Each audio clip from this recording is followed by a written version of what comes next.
Sunshine, seafood, and taking it easy. These are some of the reasons millions head to European coasts each summer. No wonder tourism is the biggest portion of the EU's blue economy, employing more people than fisheries, energy, and shipping combined. The Mediterranean alone attracts 1/3 of global tourists. But how green is a beach holiday really?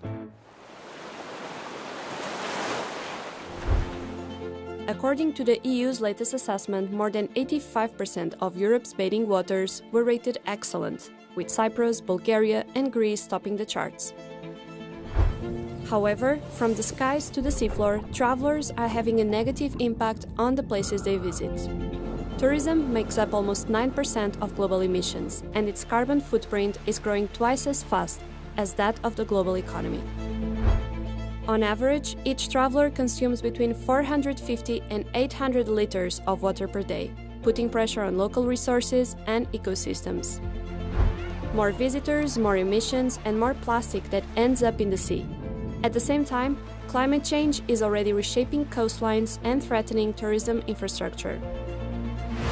So in response, businesses are getting greener, or at least claiming to.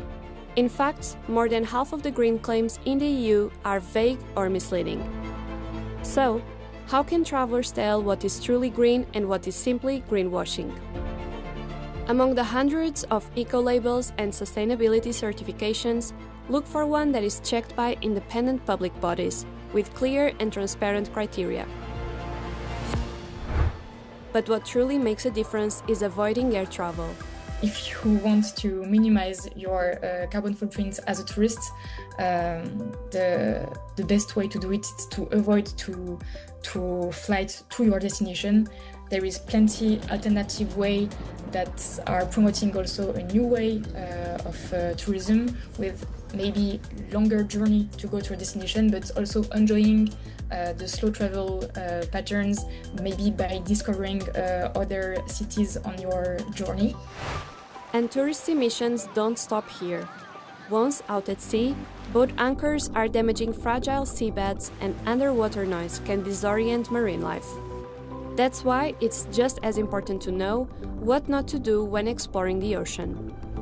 If the company is encouraging to touch an animal, I will already, think, okay, this is not a good, because actually who can touch it maybe, is the marine biologist with gloves. If there is a need, of course, to rescue a turtle, you do it.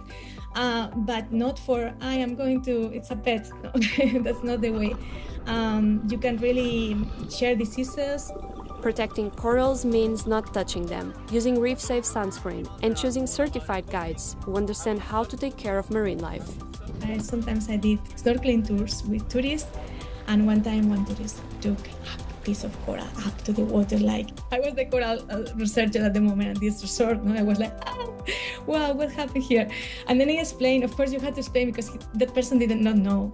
So I explained, I say, okay, the coral is an animal, it's not a thing that you can take as a souvenir home, and then you should leave it there because then it will grow, and then people don't know because of the lack of awareness. But if you have someone trained, then can teach people and can be more conscious.